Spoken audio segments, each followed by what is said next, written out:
We still, as adults at this very moment, operate according to fantasies, some which were created in childhood, some which we are currently created. Secondly, because developmental maturity in some important areas of life, at least, is rarely fully achieved. For a number of negative reasons, immature, irrational, and non rational fantasies may continue to dominate our lives as people. We rarely develop in a fully whole sense of the word. Despite our advancement in a number of areas of our lives and our maturity in a number of areas of our lives, we can all find some infantileness somewhere in our personalities where we have, in a sense, been fixated by various experiences. When this is the case, that is, when childish, wish fulfilling fantasies predominate in the adult consciousness, then there's relatively little inadequate or maladaptive growth in the affected areas of human behavior. That is, then, in those areas where we suffer a great deal, we will also find retarded growth in our human potentials in those areas, a stunting of our human potential, and an impoverishment of our personalities and of our possibilities. Although there are a number of fantasies and a number of ways fantasies serve positively and negatively in our lives, my primary concern here is with what I would call compensatory fantasies. Because I believe it is these types of fantasies, these fantasies that we create to compensate for our psychological pain and our psychological and social deprivations, which retard and addle our natural genius as a people. In psychology, fantasy is listed as one of the so-called ego defense mechanisms, the mental and behavioral means by which we use to defend ourselves against threat, against stress, and the means by which we seek to alleviate our anxiety and our fears. The interesting thing about these so-called ego defense mechanisms is the means by which they achieve these ends. These objectives are achieved mainly by our denial and distortion of reality.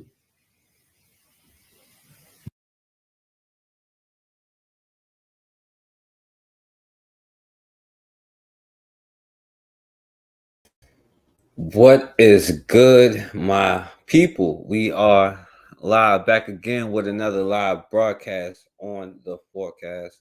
What's going on? Consider Realm in the Bush. Y'all support Realm in the Bush, and shouts out to Consider for yesterday for coming through. That was a great live as always. I appreciate you for always coming through. So make sure y'all check that out. Today hopefully I don't want to be on here long. But I did want to talk about something. I was watching something earlier, and I got scared, you know what I'm saying?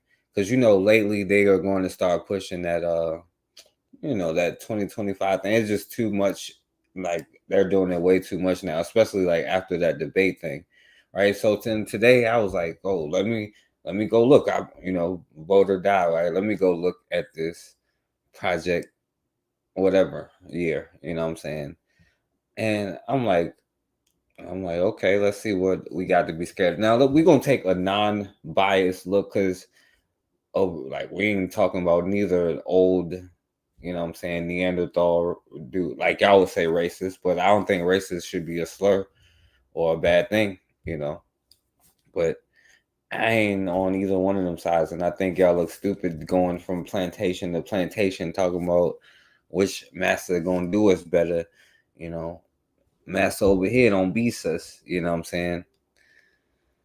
That's That's the question, Cassandra. Or project, what I'm saying? I call it Project 1438 because that's when the first reports of, what I'm saying, some Portuguese dudes kidnapping somebody on Africa started. And then they started the whole thing in 1441. And then by 1452, they had the doctrine of discovery, where their religion, their gods, their whole thing, and their courts and all of that made it justified to come in and start a war against us. So it's Project 1438, but let's see, non-biased. Down. You know what? I was gonna play something else, but I did not pull it up, and I guess that's good. I guess I'll play that at the end if I don't take too long. So, and before I do that, let me see. I'm gonna pull up the right thing here. I'll do that at the end.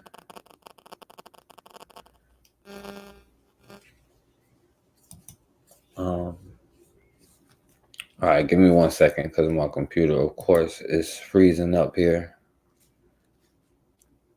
I'm trying to pull it up. The video. We're gonna look at what actually is,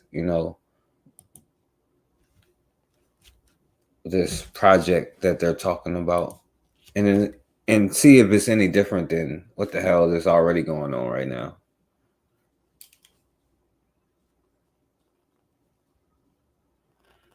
All right, y'all, give me 1 second. I might got an issue with this.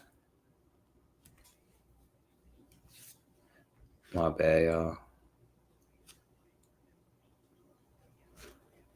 All right, you know what? So we're gonna just go straight to the first thing.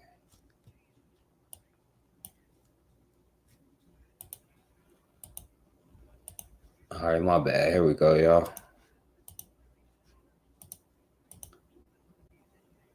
Yeah, they do this every election, vote or die, Behold,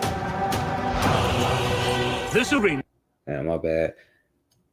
So, we're gonna see what we got to be so scared of.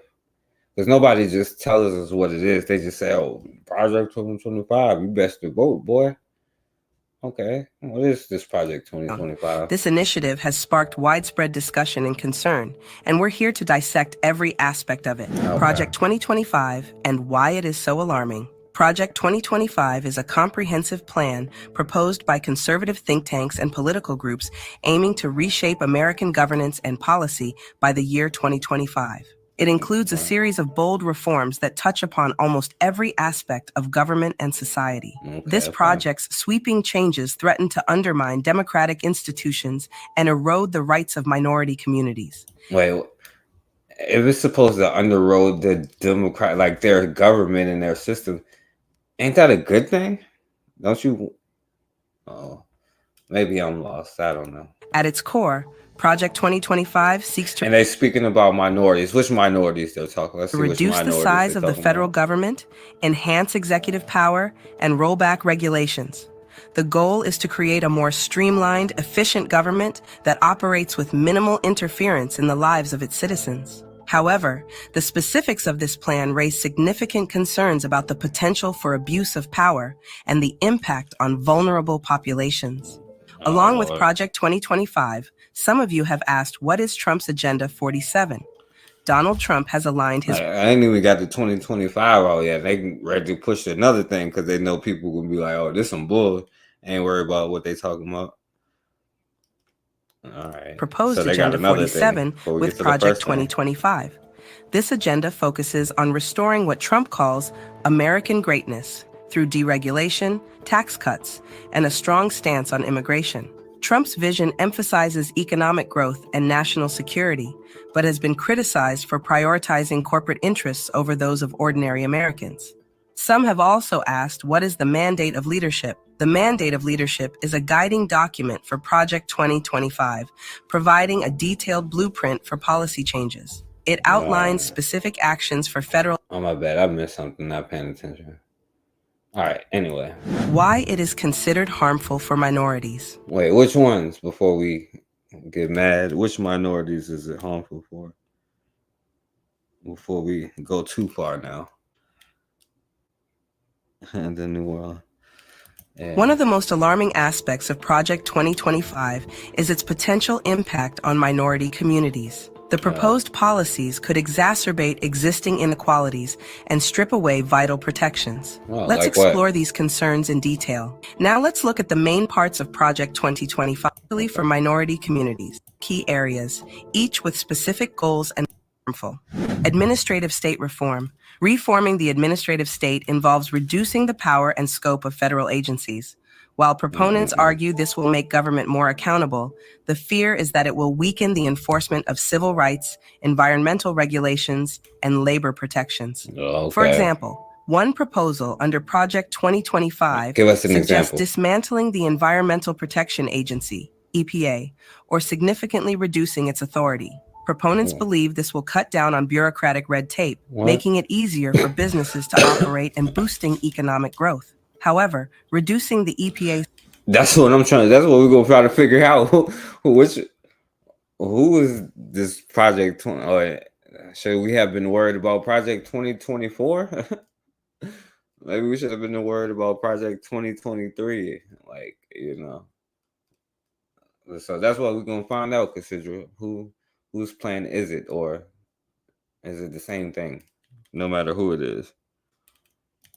Power will lead to weaker environmental protections, Okay. resulting in All right, so they're saying they're taking away this thing, boosting economic growth. However, reducing the EPA's power will lead to weaker environmental protections, resulting in increased pollution and health risks, particularly in low-income and minority communities that are often disproportionately affected by environmental hazards.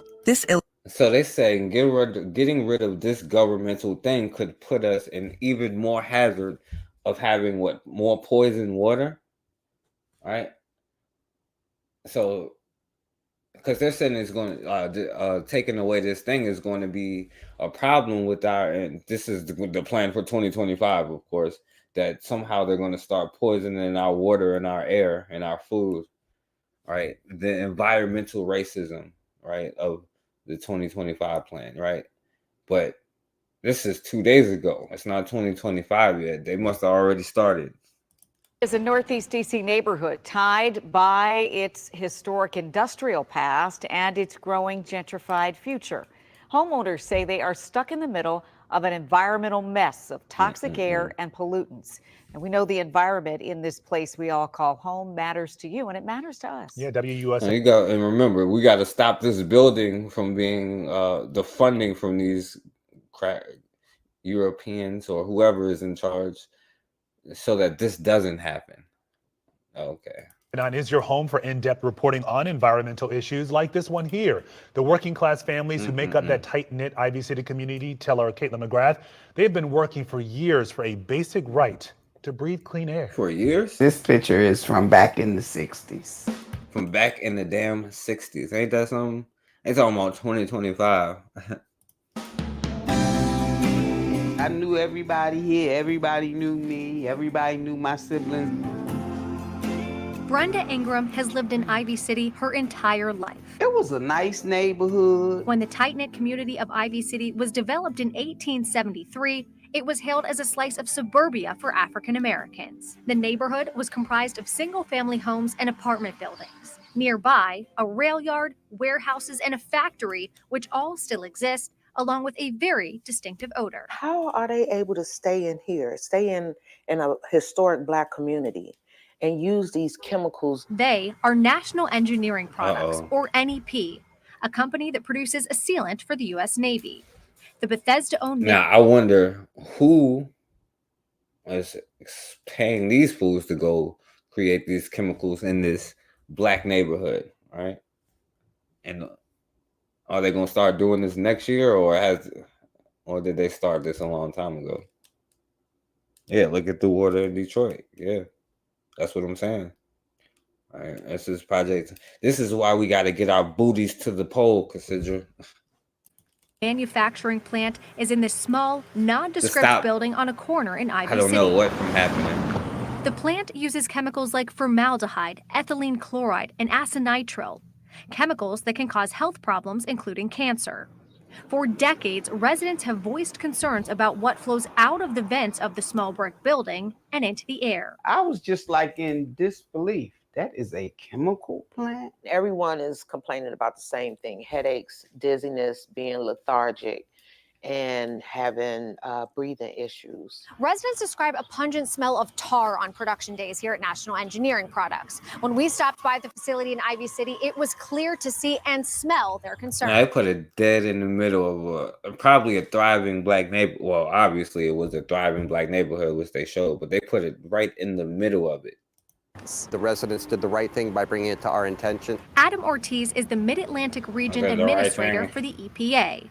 He says This that organization they're talking about, I think, the EPA. agency, along with DC's Department of Energy and Environment, have tested the air in Ivy City for more than 100 compounds. It's more than their fair share, but we haven't found anything that's an acute threat to public health. The EPA will begin collecting. Not the company that we gotta make sure it stays in existence, not giving a damn. Like, oh damn, that's the damn company she just mentioned. This is more than I could have known, because I didn't even watch all of these videos all the way through. So it's bigger than me, you know. It's a message from somebody else, I guess. Collecting air samples for formaldehyde and more pollutants, which it did not include in its initial testing, and hopes to finish gathering data in September. Why is it taking so long for somebody to get fired up and say, let's shut this place down? Great Shutting question. down National Engineering Products isn't quite Taking that hella simple. long though. You see, NEP started operation in the 1930s, long before zoning laws prohibited companies 1930s. like these from operating in residential neighborhoods, and certainly before federal law required air pollution certification. NEP did not respond to WUSA 9's request for an interview, but the company's president, Nicole Barksdale, did tell our news partners at the Washington Post back in April that NEP, quote, has been cooperating with city and federal officials and has submitted an odor reduction plan. I'm hopeful and confident that it can be relocated without much trouble. Ward 5 council member Zachary Parker has introduced the Environmental Justice Act, which will hold companies Okay. accountable for polluting communities. Okay. Hopefully that brother gets it passed. I showed this young sister, but I didn't give her time to shine. You know, I at least want to play something from her. Hopefully it come up. Now this young sister, like in Detroit, Michigan, and this her hugging Obama when she's a little girl. This is her as a little girl. And 5 years ago, 5 years into the water crisis, she hasn't given up. Last year, right, she continues to fight for clean water for all, right?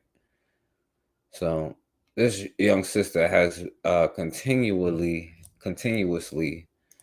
been doing it. I don't know, unless they put her for whatever it is. This is her like a month ago having a conversation, you know, her still trying to do the same thing, a conversation about water, right? So shouts out to this young sister, Little Miss Flint and all of that. But my sister here can probably do it more justice than I can. I just got back from Flint. Yeah, that Flint. I saw that dirty water with my own eyes. But not to my surprise, Governor Snyder, you're not much of a provider, 'cause Flint ain't fixed.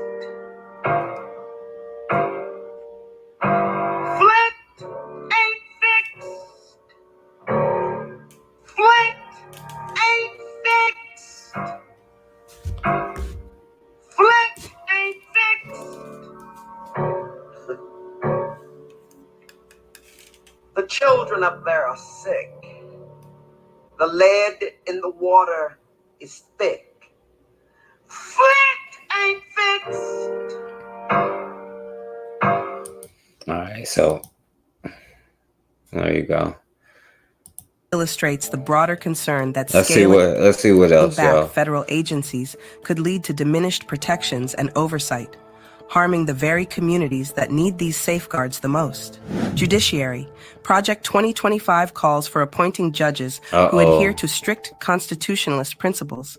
This could lead to a judiciary less likely to support progressive policies. Now, somebody out there, because I'm not a no damn progressive, whatever that is, could y'all please explain to me what progressive policies are? Usually that's like, you know, all lives matter kind of people. You know what I'm saying? Like, oh, black and brown, like people, POC, you know what I'm saying? I'm not none of that, you know.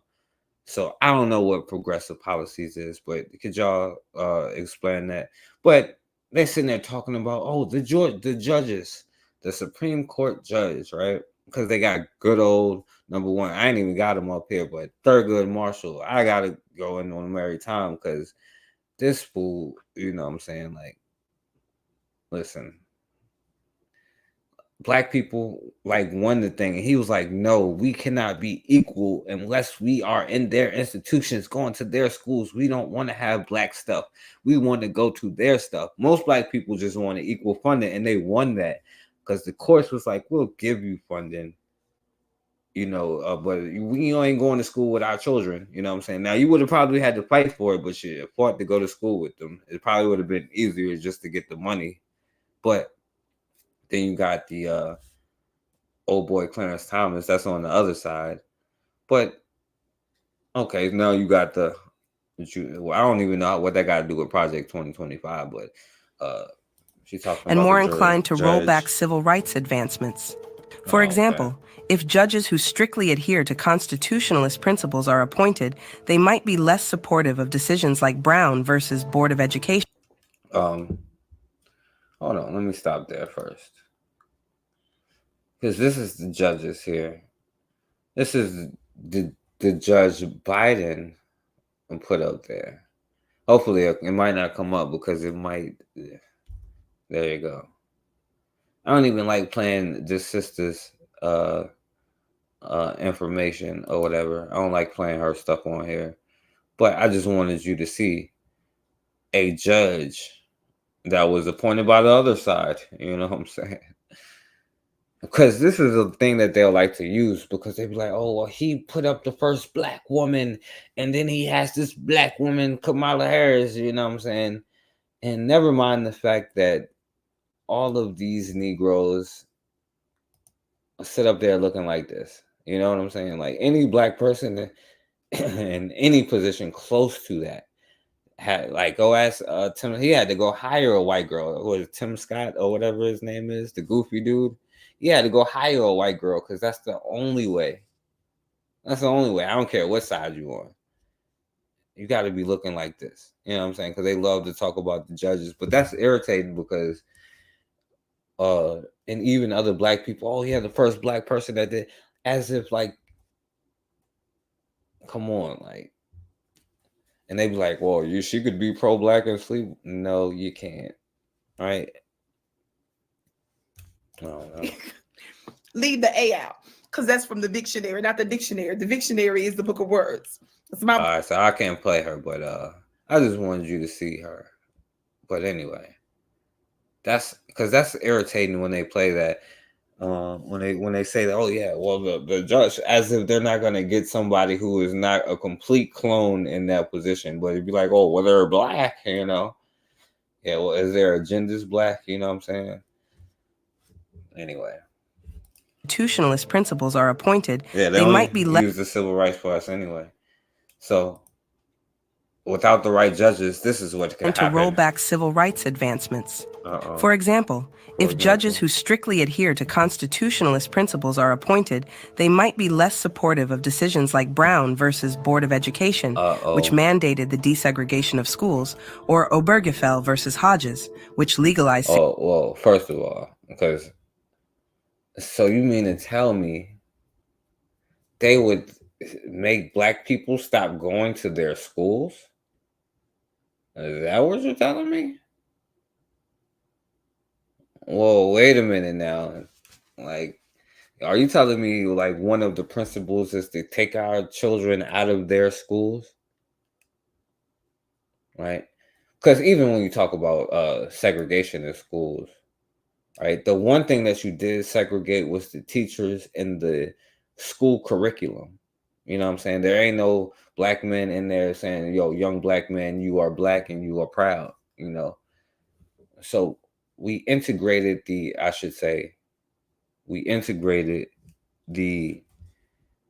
teachers and the curriculum, but we left the money to the white schools, you know what I'm saying? Yo, what up, William Bell? You know, you had to go hire his white wife. Yeah, I mean, damn, like this is one of the things that could happen. I mean, then you go down at first anyway, right? Milwaukee schools are still segregated. North Carolina schools are still segregated, right? Schools still segregated 70 years after Brown versus the Board of Education. Now, of course, West Virginia schools are segregated. I don't even know why Negroes is in West Virginia, so we'll ignore that one. But the problem is the teachers aren't segregated. You know what I'm saying? The curriculums aren't segregated. I guess I'll play this one. This is a month ago, right? So, I mean, we must have missed Project 2024, I guess. We're going to see some more stuff. We're going to see what else 2025 has to offer us. Because, listen, at this point, if y'all do, y'all can do what y'all want to do. But at this point, yeah, black people is not we're not going out there. You know what I'm saying? Like, I mean, y'all can if y'all want to. But anyway, let's see what else. Damn, come on, man. Of course these jumps gonna mess up now. All right, I guess I shouldn't even, because y'all already know this. It's been 70 years since the Supreme Court ruled that segregation in school was unconstitutional. But here in North Carolina, data shows schools are more segregated now than they were in the 80s. WCNC Charlotte's Judisha Woodard digs into the data. So we missed Project 1984. That's when they would like legalize the prisons, you know what I'm saying? That was Project 1984. Then you had Project 1987. You might be talking about Project 1980. I don't know which one they're talking about. Integration. It was a vision many believed could actually happen 70 years ago. But as decades passed, recent numbers show progress is at a standstill. Our viewpoints need to change. The way that we look at other cultures need to change. And the way that we integrate our schools need to change. CMS sophomore Quentin. That's a long way from forget the pigs. They all got to go. You know what I'm saying? Oh, yeah, man, they got to change. We got to change. That's the thing that got damn segregated. In Kenny is calling for change across the Tar Heel state. He says the only way to move forward is together. It's time to break that narrative and it's time to change it. The division, once based solely on race, but a recent study of North Carolina public schools shows now financial divisions are placing some schools back in the past. Neighborhoods tend to be segregated by socioeconomic status, keeping kids of color in low-income areas. The numbers don't lie. I don't know which colors they talking about. We talking about the black color right afraid now. That we are leading our people into a burning house. The president of Charlotte Mecklenburg NAACP says the issue places limitations on the value of education. Schools that are predominantly white students are going to be doing far better than children who are non-white, because all the resources are going to go to those students. Oh, damn. That's just the fact. The North Carolina Association of Educators found... Y'all already know all of this, though, right? And, schools are underfunded. I guess I'll let this be the rest of this will represent the schools being underfunded. So white students received more than 60% of the state's private school vouchers last year, even though they make up less than 40% of the population in North Carolina schools. There should be serious outrage coming from children of color and their parents. Which colors is she talking about? Like, come on, man. This genre is going to keep messing me up. And I guess it was a project today out this junk. They trying to mess me up. Yeah, I know, Cassandra. And they lost out here. Their parents. Here locally, Charlotte Mecklenburg Schools was considered a success at integrating classrooms. But now the same study says the district is the most segregated district in North Carolina. We need to put policies in place, people in place, concepts in place, tactics in place that are prevention. That will make sure that our money go back into our communities and we putting together our teachers and our own curriculums, and our damn tax money is going back into our schools. And if we want to get buses or limousines for our children, that's what the hell we gonna do. You know what I'm saying?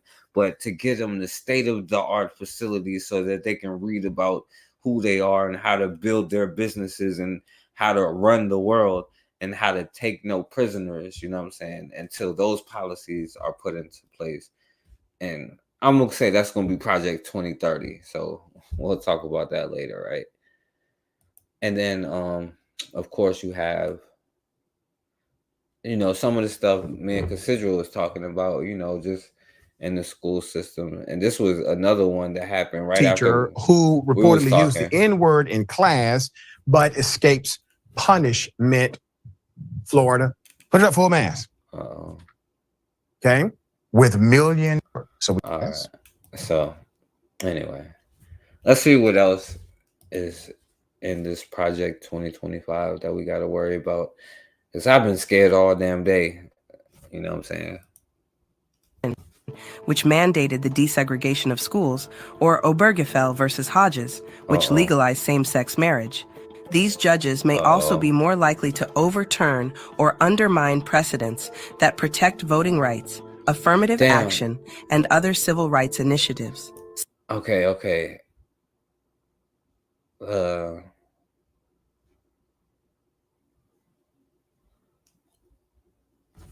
Let me see. I messed that one up. All right. So we'll come back to the voting rights one. We're going to come back to the voting right part. Which legalize same-sex marriage. These judges may also be more likely to overturn or undermine precedents that protect voting rights, affirmative action, and other civil rights initiatives. Such a shift in the judiciary could lead to significant setbacks in the legal protections and rights that minorities and marginalized groups have fought hard to secure over the decades. Economic policy. The economic policies proposed awful loose with this minority term. Under Project 2025 focus on tax cuts, deregulation, and reducing government spending. While these measures might stimulate economic growth, they could also widen the wealth gap and reduce funding for social programs that support low-income and minority communities. For example, one of the central economic proposals of Project 2025 is significant tax cuts for corporations and high-income individuals. Proponents argue that these tax cuts will spur investment, create jobs, and drive economic growth. However, such tax cuts primarily benefit the wealthy and large corporations. So hold on, like, because last I checked, ain't the Democrats and both of them is like sponsored by corporations, like large corporations, right? The last I checked, don't they get like funding from all of these different groups and political things to pass certain? Don't all of them do that? The last, I don't know. Let's see.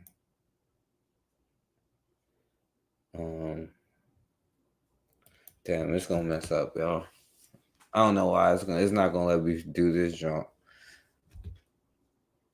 Obama said no, he's gonna opt out of public funding. So I don't know who funded him, because he said he was gonna opt out of public funding.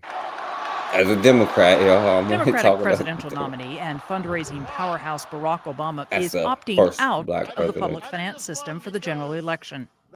This means we'll be foregoing more than $80 million in public funds during the final months of this election. So they're going to get back to It's not an easy decision, especially because I support a robust system of public finance. So, like, it's a wonder if you're going to get back all of the public money, who money did they take? I don't know. But like they said, the first black president, just like the first black woman judge. All right. Do they? Which party receives more corporate donations? This one says Republicans capture 55% of contributions from private companies and business-related associates, while Democrats only capture 45%. So it's probably wrong. It's probably they all do it. Like, so it's you can't even you can't even guess. But I don't know how it worked out for him. Old boy up in New York or whatever. You know what I'm saying? He had that APOC money against him, I guess. I don't know what was going on over there. But all right, that's if you care about that. While offering little to no relief for middle and lower income families. Furthermore, reducing taxes would likely lead to decreased government revenue, necessitating cuts to essential social programs like Medicaid, food assistance, and housing subsidies. These programs are crucial for low-income and minority communities, and reductions in their funding could exacerbate poverty and inequality. The tax policy changes, combined with deregulation efforts that often prioritize business interests over consumer protections, could lead to an economy that favors the wealthy at the expense of the most vulnerable. With them, that don't happen. Now, even with them, right? Because with Democrats, it do usually come with some high-ass taxes. And this is from Yahoo Finance when he came 4 years ago, right? A higher tax rate looks more likely under Democratic leadership, right? Because they use a lot of this tax money for a lot of these programs that I'm not going to do nothing just for black people. No, but we're going to do something for all of these other groups using this tax money, right? And I never understood why we would want to give them any tax money at all, let alone vote for the fools who have higher tax money. Let me see what else they got. So yeah, you definitely vote for higher taxes.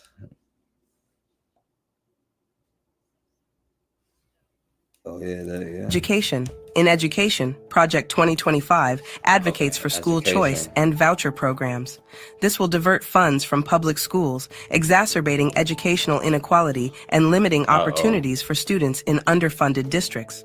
Didn't we just finish talking about that? Example, Project 2025 supports the expansion of voucher programs that allow parents to use public funding to send their children to private or charter schools. Proponents believe this increases competition and gives parents more options to choose the best educational setting for their children. Wait, so that would mean, and we already know how they try to carry it, you know what I'm saying? But even still, let them go to their own schools. But putting your own money into the thing, unless you, I don't know. Anyway, I don't know. However, this diverts much-needed funds away from public schools, which serve the majority of students, including those from low-income and minority families. When public schools lose funding, they struggle to provide quality education, maintain facilities, and offer extracurricular programs. This can lead to overcrowded classrooms, outdated materials, and a lack of resources, disproportionately affecting students in already underfunded districts. Wait, now, I don't know how many of you went to public schools. I went to Richmond public schools, you know what I'm saying? The books is terrible. The damn air conditioning unit is terrible. A lot of these buildings is hundreds of years old. If not, they're at least 150 years old. Like, no exaggeration. Like, buildings made from the 1800s, right? And we already know the whole situation within the school system, right? But even under this, right? Even under this landscape, for those of you who still want to be in, is this something that I don't know, just the right thing? Body when I step foot into. Oh yeah, the young people talking about their The joy that I had at home automatically leaves my body when I step foot into North School of Global Studies. Now I ask again, how would you feel? There are absolutely I don't know what this one was. answered for months by the Newark superintendent and the Board of Education. There is a need for a mandatory sensitivity training of the administrators, and not just once a year or twice. There is definitely a need. This whole Latino Black thing that is trying to be generated and created is a narrative that we in this. All right, so yeah, I don't know if I got the right one, but anyway. They and then of course we already know how they've already been doing this whole thing with CRT, which I mean, hell, they only tell you that Christopher Columbus discovered America. Martin Luther King had a speech and Rosa Parks refused to move. You know what I'm saying? That's the extent of Black history any damn way. But you know, you see all of these states where teaching, you know, Black history is not necessarily done, right? And it don't matter which schools that you are in.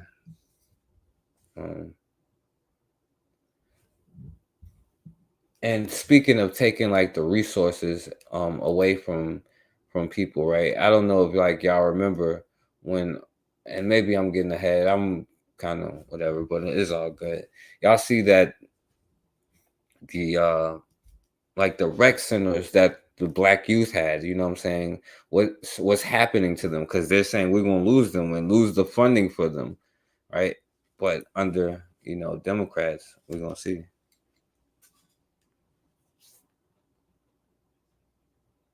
Earning a bachelor's degree doesn't have to put your life on hold. Not only does WGU have a generous transfer policy, but you get to complete coursework whenever works best for you. Study and take tests on your lunch break, after the kids go to bed, or with your morning coffee. Learn more and get started at wgu.edu. Come first. Officials tonight said Daly College is an ideal location because it's move-in ready and a fraction of the cost of a hotel. But many in the crowd didn't want to hear it. When do citizens of the United States of America come first? On the southwest side, city officials getting an earful. How about this? Give them all these politicians' addresses and put them in their backyards, in their basements, in their houses. This meeting at Richard J. Daly College comes as the city, starting as early as this weekend, prepares to use this gymnasium until August 1st and 2 auxiliary classrooms on the campus through the end of November to shelter more than 400 migrants. This is about being human and providing humane spaces for them. I serve my country. We need to give these immigrants a chance. But the debate igniting anger about how the city for decades has treated its poor. Why is it like always? I'm sorry, old brother, and I can't say thank you because it ain't my country that you served. You know what I'm saying? Like, and saying that you're not serving me. So, and this is no disrespect to the older brother. Maybe he's like has a little bit of dementia, but like, damn, we need to give these immigrants a chance. But the debate igniting anger about how the city for decades has treated its poor. We do not take care of our own people. There's no resources taken from our shelter system and the housing within our shelter system, as well as outreach agencies who providing services on the street. This gathering comes a day after the city council at a heated meeting approved $51 million in emergency migrant funding. That money only expected to last through the end of this month. You speak very much about the money. It's our money. Every dollar you give. All right. And you see that's in Chicago, Boston. You're coming to a city near you soon. You know what I'm saying? Obviously in 2025, right? Yeah, they still let them have our children, yeah. You know, I did forget about something. Because when I was talking about the high prices, we also can't leave out like what's going on. Because like, you know, even earlier, man, I went to the store like, and because I had to get a few things. I don't even like going, you know what I'm saying? Like, and it was like, yo, it costs so much money for like so little stuff. It's ridiculous. right? It's ridiculous, right? I mean, I ain't even see a chicken wing in the stores for like the first 2 years after Joe Biden won the first time, right? And so, because they also brought up the cutting off of benefits and stuff like that, right?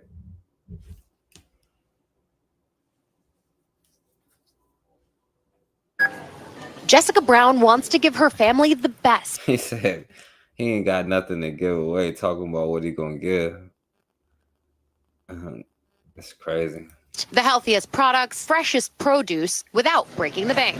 But rising prices and a tight grocery budget for a family of 6 doesn't make it easy. The prices have shot up everywhere. Jessica's family receives SNAP benefits, a federal food assistance program that more than 41 million Americans rely on. Wait, hold on. Right, because last I checked, it wasn't just black people on that, right? You know what I'm saying? Mostly white people, let's be honest with you. They won't tell you that part. It's mostly white people, you know what I'm saying? But this is one of the model minorities here, you know what I'm saying? I know no Asian girl on no damn food stamps, right? I know she ain't using food stamps, right? Hurry up and buy, right? It's available for me and my family and can do us good. That good was made better, she says, by being able to use her EBT allowance at Thrive Market, an online organic retailer and the first to accept SNAP EBT as February this year. Their CEO, Nick Green, says they've already had over 10,000 orders using EBT since. What is true about middle-class families is also true about working-class families and families below the poverty line. The challenge is they just have more barriers. Today, a family of 4 on SNAP receives an average of $713 per month, around $6.30 a day per person. Jessica estimates her family of 6 gets around that much per month, too. Higher prices in the checkout line, up 1% from April of last year, are stretching budgets. Is it Project 2023 that we didn't hear about? Or 2022? Because it's been going up. And you know, my good brother MD2 knows a lot more about, you know, stagflation, shrinkflation, you know, like when you get less in the bag, but you're still paying the same price. I went to the store and I saw like something that was on sale, right? And it was like on sale, but I noticed it because I didn't buy it, you know what I'm saying, before, and I noticed the price, you know, but the price was actually like 75 cents higher than it was before, but they had the for sale sign on the thing. You know what I'm saying? So they're saying it's for sale, but they actually raised the price up higher than it was the week before. Like, I don't know, you know. Even further. I noticed that that set amount every month would go so far, and then I just guess in the last, that's the minority they've been talking about this whole video. year or so. So I guess you better go vote for the Project 2025, tear her up. I definitely noticed that it would get a little bit less than usual. Where SNAP benefits fall short, food pantries can help fill the gap. How many would you like? At Bread for the City, mere minutes from Capitol Hill, demand's been high for a while now. We thought when the pandemic ended that numbers would go down, folks would go back to work, and it has not. We've actually seen our numbers continue to increase. Why do you think? I think $55. During COVID, recipients got an extra $95, so $530 on average a month. That extra All right, so y'all gonna 2025, you better cut that extra $95 out. That Asian girl better get out there. Like, she keep talking about minorities. That must be what they're talking about. So this ain't got nothing to do with me, y'all. Educational inequality gap. Healthcare. Healthcare reforms under Project 2025 emphasize reducing federal involvement and promoting private insurance. This could result in decreased access to affordable healthcare for low-income families and minorities who rely on Medicaid and other federal programs. Now, I want to say something because, like, maybe I got it backwards. Maybe I got it wrong. You remember I was showing, like, Obama earlier, and it was like, he was like, I ain't taking no public, but he was like the private, but, like, I never found out how it could be legal for them to have like a monopoly on something, right? where he passed a law to say, well, health insurance is mandatory, right? Okay, fine, but you have to go through this to get this health insurance, but they don't give it to you. You know what I'm saying? You have to pay, but you have to get it through this. You know what I'm saying? Like, I don't understand how that is right. You know what I'm saying? Like, you have to go through these certain companies. And me, like, I get it. Maybe I'm young, but like all of that insurance stuff is like, I be looking at it as like a scam, because like you gotta fight tooth and nail to get whatever you deserve. And the whole time that you're living, paying into it, is probably more money than you gotta fight them to get out of it. But like I said, even with that, with Obamacare, you know what I'm saying? I'm like,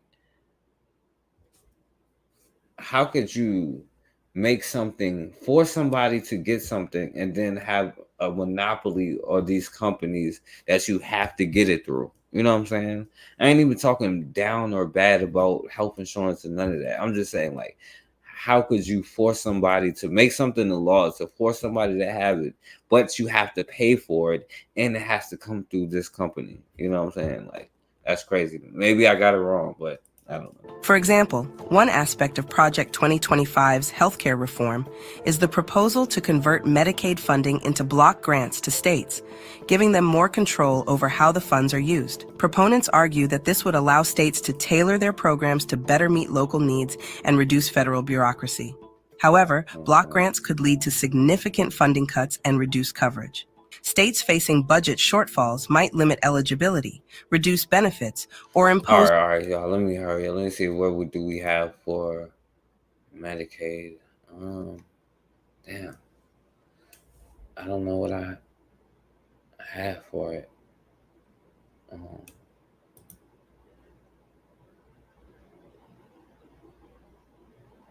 I don't know what I have for it.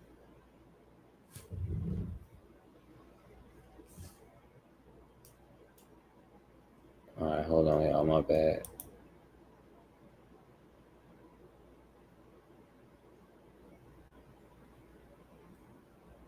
Get deported.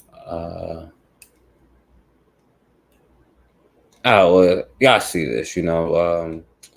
Of course, they're talking about structural racism within Medicare. Y'all can understand that better. And I ain't trying to say like whatever of who needs what, you know.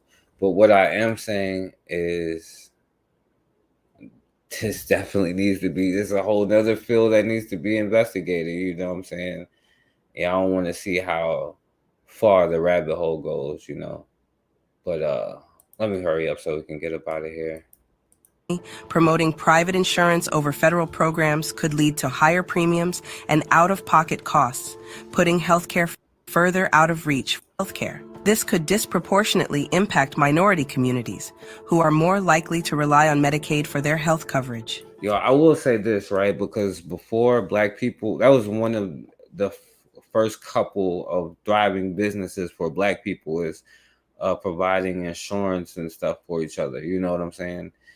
And so I'm just saying, like, there's that opportunity. You could not let their government force you to like pay for some terrible stuff, you know what I'm saying, that will just let you die anyway, you know what I'm saying? Like, it's crazy. Additionally, promoting private insurance over federal programs could lead to higher premiums and out-of-pocket costs, putting healthcare further out of reach for those already struggling to afford it. Immigration policies. All right, so now this is one of the main tenets of Project 2025. Immigration policies. Tightening immigration policies is a key component of Project 2025. Stricter enforcement and reduced legal immigration could disproportionately impact minority communities, leading to increased deportations and family... I know which minorities they talking about on this one. Separations. For example... And Negroes gonna be like, oh, get their kids out of cages. It was Negroes looking like... And you remember when they was talking about some black and brown? Y'all remember that? And Negroes was out there, oh, that ain't right, get that. And now they be, anyway, this is a strict part of it. Leading to increased deportations and family separations. For example, Project 2025 includes measures to increase border security, implement more rigorous vetting processes, and reduce the number of visas available for immigrants. Proponents argue that these policies are necessary to protect national security and ensure that immigration laws are enforced. However, these measures could lead to widespread fear and uncertainty among immigrant communities, making it more difficult for families to stay together and for individuals to pursue opportunities in the United States. Increased deportations can have devastating effects on families, particularly those with mixed status members, where some are citizens and others are undocumented. All of them. This could result in children being separated from their parents, leading to emotional trauma and financial instability. Furthermore, reducing legal immigration options may limit the diversity and cultural richness that immigrants bring to the country. Ultimately, I'll let her say that one more time. May limit the diversity and cultural richness that immigrants bring to the country, ultimately impacting the social fabric of communities. I see the cultural richness these fools bring over here. I ain't play this one, but it seems appropriate. Nigga, you supposed to hit your chest and throw up the peace sign. That means you want you know what I said niggas are worried about niggas saying the ER word, but niggas are saying niggas to the ER. No, you didn't hear that. Can you say can you say it again? Okay. Niggas are worried about other. Shout out to Clarissa Shields. You know, she is a black, stand on blackness, you know what I'm saying? Shout out to her. People saying the ER word, but niggas are saying niggas to the ER. That's crazy. That's crazy work. You're absolutely right, though. It's cultural richness here. You're not. No, you are right, bro. I'm gonna repeat it one more time. I think you should repeat it 2 more times, bro. Okay. I think. Niggas are sending niggas to the ER, and y'all niggas worried about other people saying the ER, the hard R, when niggas are saying niggas to the ER. This nigga speaking poetry. All right, look, if you rap, break it down like this. Look, he said niggas, he just basically spit a bar. All right, niggas, he just removed the ER, so he didn't say nigger, right? He said niggas are saying that niggas, other people shouldn't be saying niggas, right? Or say nigger, but we say niggas to the ER. You feel me? The fact that you're speaking on black crime, which doesn't get speaked about enough, you know what I mean? Because that is a real thing, right? Hey, guess what? I bet y'all hate me. Fuck George Floyd. That's no, deep, I know. man. That's no, deep. No, fuck George Floyd. No, he was used. He was used. That nigga was a crackhead, bro. He died because he had fentanyl in the system. Bro, I'm sorry. I know I hurt y'all feelings, but fuck George. He just crashed out, bro. He really was just having an overdose all whole time. I can't breathe, bro. You were just having an overdose, bro. Crashed out. And guess what? Fuck Steven Jackson too. Bro, I want to show y'all my DMs with Steven Jackson. I'm gonna post it. So yeah, consider that's what I'm trying to like. So what was she saying again? As far as like doing what to them now? Particularly those with mixed status communities, making it more difficult for families to stay together and for individuals to pursue opportunities in the United States. Increased deportations can have devastating effects on families, particularly those with mixed status members, where some are citizens and others are undocumented. This could result in children being separated from their parents, leading to emotional trauma and financial instability. Furthermore, reducing legal immigration options may limit the diversity and cultural richness that immigrants bring to the country. We're gonna limit some of that cultural richness y'all just heard. Ultimately impacting the social fabric of communities. Civil rights rollbacks. The rollback of civil rights protections is a significant concern. Project 2025 could lead to weaker enforcement of anti-discrimination laws and reduced support for affirmative action, impacting the rights of... Wait a minute. She said affirmative action? The hell she been at? They turned affirmative action like last year, didn't they? The hell she talking about 2025? They might take away affirmative action. What? Minorities across various sectors. For example, Project 2025 includes proposals to review... No, they send each other to the morgue. That's what, you know, all that polka music they listen to. They send each other to the damn morgue. You know what I'm saying? That's where all that cartel, drug, crime, infestation stuff come from. You know what I'm saying? Like, it's a dirty game over there. You know what I'm saying? Like, straight savages. View and potentially repeal executive orders and regulations that mandate affirmative action in employment and education. Proponents argue that these measures are necessary to ensure that individuals are judged based on merit rather than race or gender. However, eliminating affirmative action could reverse progress made in diversifying workplaces and educational institutions. Oh, so they'll hire less white bitches is what you're saying? But I don't know what this this person has been. It's like, didn't they already overturn affirmative action? They're just a fool here talking about some damn affirmative action. There's another minority that they're talking You're about. on the other side of this. You were hoping that the Supreme Court would move in the direction that it did today. Why do you think that this is the right way to move forward on this? Right. Well, I think this is a win for students all across America, because we shouldn't be judging students based on their race when we're deciding who gets into what schools. I think that I believe that your previous guest is mistaken in this regard, because I think that by getting rid of affirmative action, now we look at the individual student and what they've accomplished, and we can look at what barriers they've overcome. But we view them as an individual first and foremost, as opposed to just viewing them as a blob in an amorphous, larger racial group, as opposed to just under this new system, we get to view students for who they are as individuals. And I think that's a much better way to go forward on this topic. Oh, you heard Booby. Well, let's see how that, by the way, let's see how that worked out for them. Are they being accepted now that the affirmative action is being overturned? Must have been 2025 last year, I guess.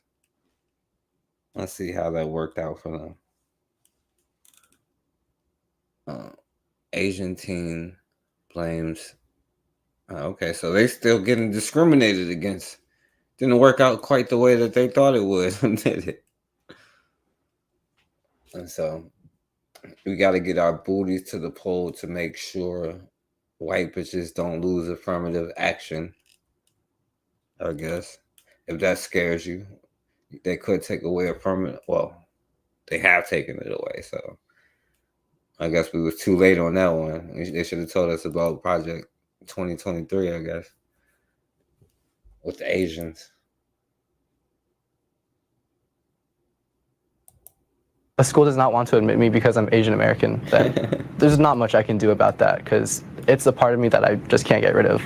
By all accounts, David is an academically exceptional student with an impressive resume of accomplishments and extracurriculars. His high school, Stuyvesant in New York City, is one of the top-rated public schools in the country. My GPA is 97.3 out of 100. My SAT score is 1560. And extracurricular-wise, I'm one of the captains for the Stuyvesant math team. I'm a team captain for the New York City math. All right, so pretty much, we don't care what he is, but it didn't work out for him so much to get rid of affirmative action. So he should have took his booty to the poll, because he should have been the one out there voting to sound like. Without these protections, minority groups may face increased discrimination and fewer opportunities for advancement. So as you can see, those Asian still ain't getting up in college because they're dumb as hell, right? They cheat all the time. They're robots, right? Anyway. Additionally, reducing the enforcement power of agencies like the Equal Employment Opportunity communities. Reduction in social services. A reduction in social services is a core element of Project 2025. Cuts to welfare programs, food assistance, and housing support would disproportionately affect minority communities. Now, which minority communities are they going to affect here? Right? Because that means is this what they're going to cut? Now, check this out. This is last week here. So NYC to expand more of those debit cards for the migrants. City is expanding its debit card Those minorities, people of color. program for migrant families. The cards are meant to pay for food and baby supplies, but critics, well, they're worried about fraud and misuse funds. Food and baby supplies. My kid needs diapers and is hungry. What the hell? However, the city is showing that the program is actually helping alleviate the financial burden of caring for asylum seekers. Good Day's Jessica Formoso has more. The city is expanding a program providing migrant families with debit cards to buy food and baby essentials. About 3 months ago, the Adams administration started testing out the program with a small group of families with children staying at city-run shelters. It started at 3 hotels. About 3,000 people received the cards. Now 7,300 prepaid cards will be distributed. In a statement, New York City Deputy Mayor for Health and Human Services, Ann William Isom, says the program enables newly arriving families the ability to make choices for themselves and their children by using these cards, stating, quote, they can buy from local shops, support small businesses, and manage their own resources. When we empower people, we help them achieve self-sufficiency and access the American Hotel in Queens, where she says the food is not fresh, and many times she ends up buying food outside. Oh, they're good enough. We don't eat here often because okay, so they picked the black person. Stores that sell groceries, purchase food. We don't eat here often because you can tell the food is not fresh. The cards provide families a 28-day allowance to purchase food and baby supplies at stores that sell. Since its launch, the program has helped 900 families. Now, I ain't even going to play that one when the dude was telling the sister, oh, stop being lazy, you know. And of course, she mentioned, all right, come on. So you see this nonsense. Come on. You see this nonsense, Cassandra? That can take getting used to. So she mentioned food. Jackie Mundry explains how a Portland food, housing, supplemental nutrition. That's what the person mentioned. Nonprofit is working to make that transition a little easier. When people immigrate to the U.S., they face many challenges, including food and housing insecurity. When folks are in temporary housing, it's hard to cook for themselves. And so just the kind of upkeep of groceries and hot meals is really challenging. Once immigrants get settled in their new homes, they are likely craving a dish that reminds them of their home country. During the pandemic, cultural pressure and what kinds of food are all right, y'all get the point. All right. And I think we'll finish up, y'all. Increasing poverty and hardship. Reducing these programs will encourage self-sufficiency and reduce dependency on government aid. However, such cuts will leave many vulnerable individuals without the necessary resources to meet their basic needs. Reducing funding for housing support programs like Section 8 could lead to an increase in homelessness, particularly among minority communities who are more likely. They keep talking about this minority, but we just sitting here, just went through all of this when they're taking away, because I showed the rec centers and stuff like that. And one thing I wanted to show y'all was the voter right thing, because that was about Native American. I'll try to pull it up real quick at the end here, if it comes up, if it don't take too long. Let me see, y'all.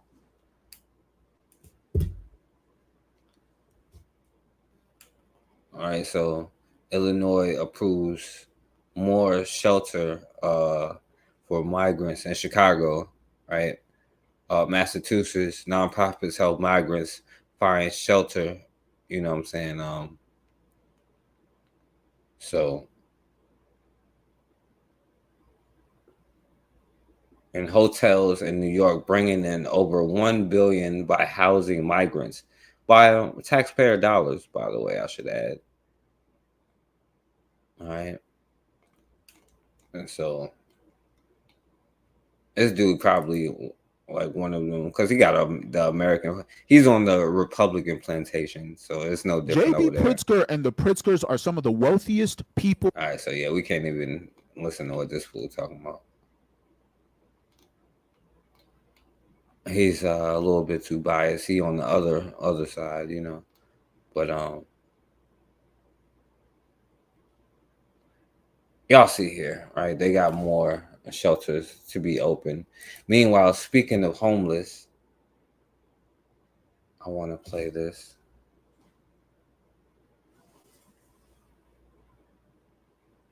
Treated the worst. I put the question to the mayor. Right, because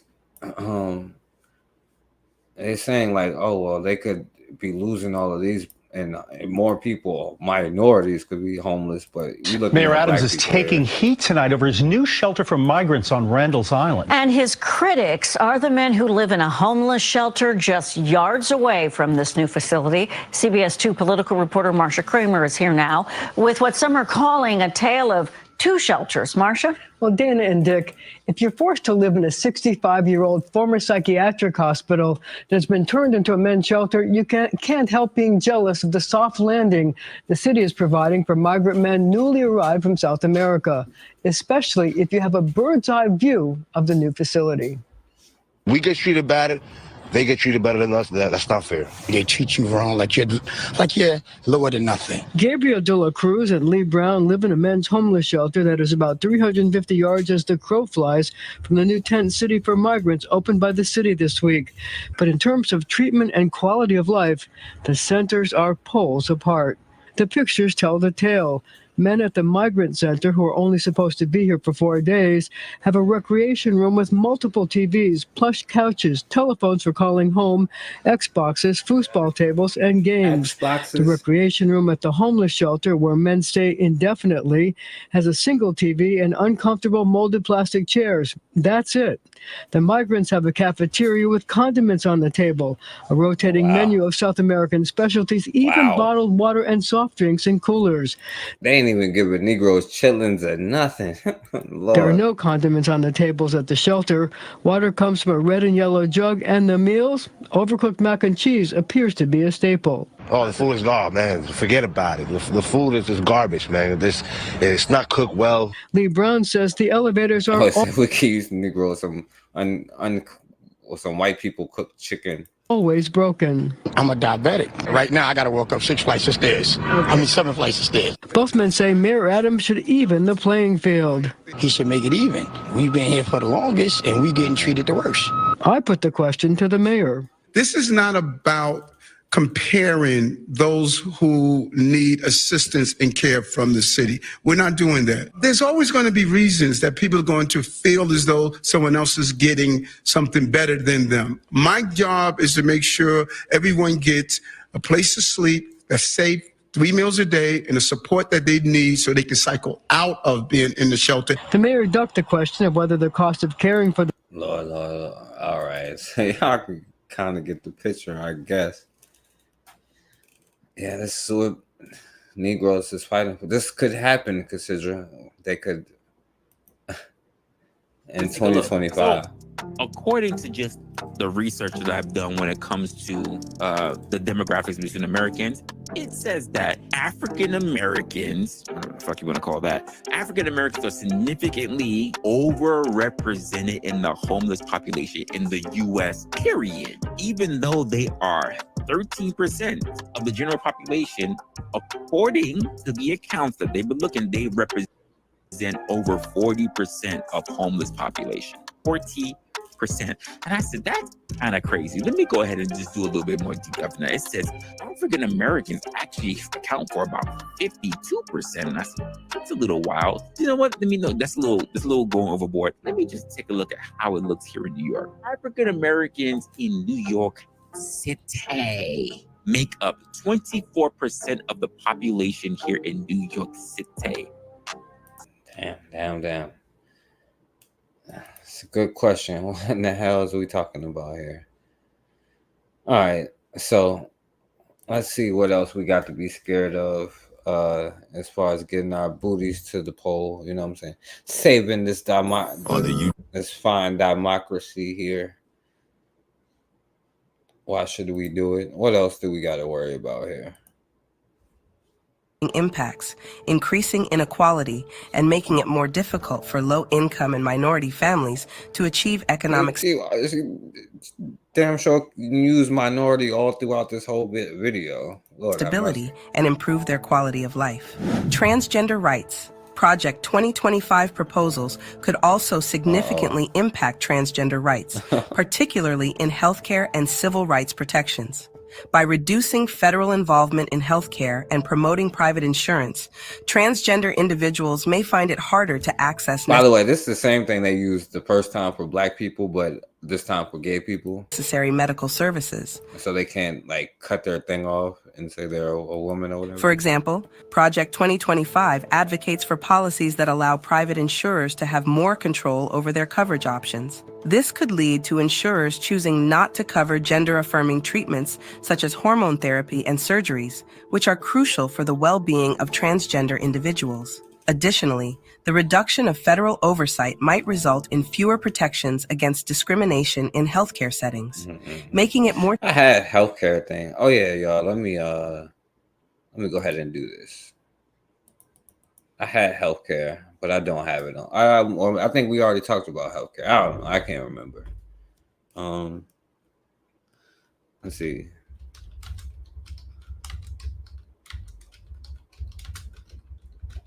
Because I want you to see what this voter, because they be like, oh, they rolling back the voters' right thing. But what they're really trying to do is thwart Native American and the racist ones, the ones who don't like us, the Indian looking ones, right? For those of you all like that, right? This is what really the voters' right, because that's why they don't mention it too much, but they're going to throw it in there like voters' right. But really, it's like them out there talking about protect Native American voting rights. You know what I'm saying? And they talking about these looking ones, all right? You ain't a Negro looking ones, all right? So that's the Native American Voting Rights Act of 2025. Yeah, I feel you, my brother William. Well, let's see what else they got. More challenging for transgender people to receive respectful and adequate medical care. Impact on teachers and librarians. Project 2025 could have a major impact on teachers and librarians, especially regarding how they handle educational materials related to sex education and LGBTQ plus topics. The project proposes class. So they talking about gay stuff, right? Teaching children LBGT stuff or having gay books in class. Classifying certain educational materials as obscene or pornographic, which could lead to criminal charges. They better skip this part. Black people might vote for this part. Y'all better skip this part. For educators who provide these resources. This broad definition might include books and resources on LGBTQ plus issues and comprehensive sex education. As a result, teachers and librarians may another minority, by the way, face severe legal penalties, including being registered as sex offenders. Additionally, the project supports stricter controls on the availability of books in school libraries, leading to censorship and the removal of important educational content. The fear of legal repercussions could also cause educators to avoid using certain materials, limiting students' access to a well-rounded education. Sexual orientation have been removed from school libraries, and teachers have faced discipline. Come on. My bad, y'all. In Texas, similar laws have already caused teachers and librarians to be more cautious about the materials they use. For instance, in Texas, certain books discussing gender identity and sexual orientation have been removed from school libraries, and teachers have faced disciplinary actions for including content considered inappropriate under the new regulations. This environment of heightened scrutiny and I better skip this part. Black people might actually vote for this part. Damn, ain't that something? All right, what else? Students of valuable learning opportunities, Planned Parenthood, and reversing access to abortion pills. Project 2025 aims to severely restrict access to maybe me and Cassandra could cover abortion pills and undermine organizations like Planned Parenthood that provide reproductive health services. The initiative includes proposals to withdraw FDA approval for mifepristone, creating a de facto nationwide restriction on these medications. These measures would particularly all right, so y'all have your own opinions about that, you know what I'm saying? So anyway. Expensive. Overall impact on minority communities. The overall impact minority again on minority communities could be devastating. Minorities better get their hand pots out to the, but I ain't really heard nothing that really affected us, you know what I'm saying? Anyway. 2025's proposed changes threaten to undermine progress made in civil rights, economic equality, education, healthcare access, and immigration reform. The cumulative effect of these policies could set back decades of hard-fought gains. I will leave a link to the full documents of Project 2025 so that you all can read. All right, so what do you think, y'all? Y'all scared? Are we doomed? Should we get our booties to the poll? Is it vote or die again? Or is it the same damn thing all the time? And it is the same old nonsense. You know what I'm saying? I don't know. You tell me. I'll let y'all be the judge. You know what I'm saying? But we're just going to have a non-biased look. But I'm like, my brother here said, what has been done to us already? And I say Project 1438. That's when it started. That's when they first started trying to kidnap us. All right. Or you could say Project 1452 with the doctrine of discovery, right? The dumb diversa, where it legalized them taking our stuff and killing us. Well, it doesn't legalize it, but for them, it does, if you go by their laws, right? But it also legalized self-defense on your behalf. So at the end of the day, and at the end, we didn't see anything about no damn reparations. They didn't talk about all of these hardships by minorities, but I ain't hear nothing about reparations. So I don't know, man. I ain't got no last words, y'all. I'll play this last little bit for the last words, and then we're gonna get out of here. By the way, shouts out to Realm in the Bush. Y'all support Realm in the Bush. Cassandra Cheek, I appreciate you coming on yesterday. That was a great live yesterday. William Bell, I appreciate you being in here, my brother. Shouts out to you, So shouts out to both of y'all. Shouts out to Erica, who was in here yesterday. Shouts out to Matron, who's going to be back Monday. Y'all subscribe to her. Shouts out to everybody. You know what? I'll let this brother have the last words, y'all. Y'all, and by the way, I ain't got no vote or nothing, but y'all have the verdict. Is y'all scared or what? You know what I'm saying?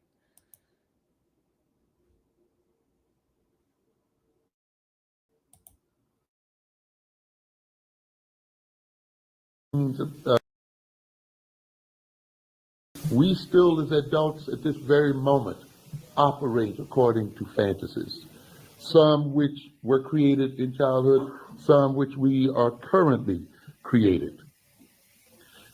Secondly, because developmental maturity, a thing about these so-called ego defense mechanisms, is the means by which they achieve these ends. These objectives are achieved mainly by our denial and distortion of reality,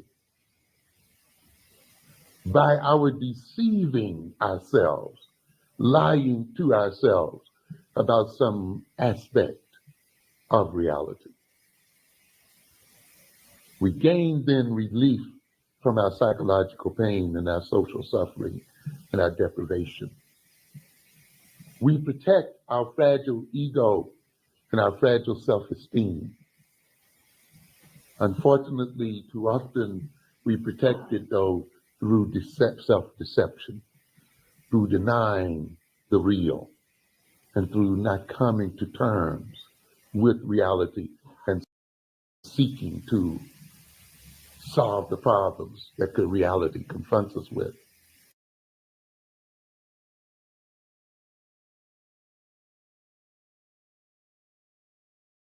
Yeah, facts, Cassandra. I'm terrified too, But I'm terrified of Project 1438 because, look, we worried about the new world order, but we at the bottom of the old world order, right? How about we get the old world order together first, y'all? But as always, man, we have got to start standing for something, or we're going to keep falling for anything.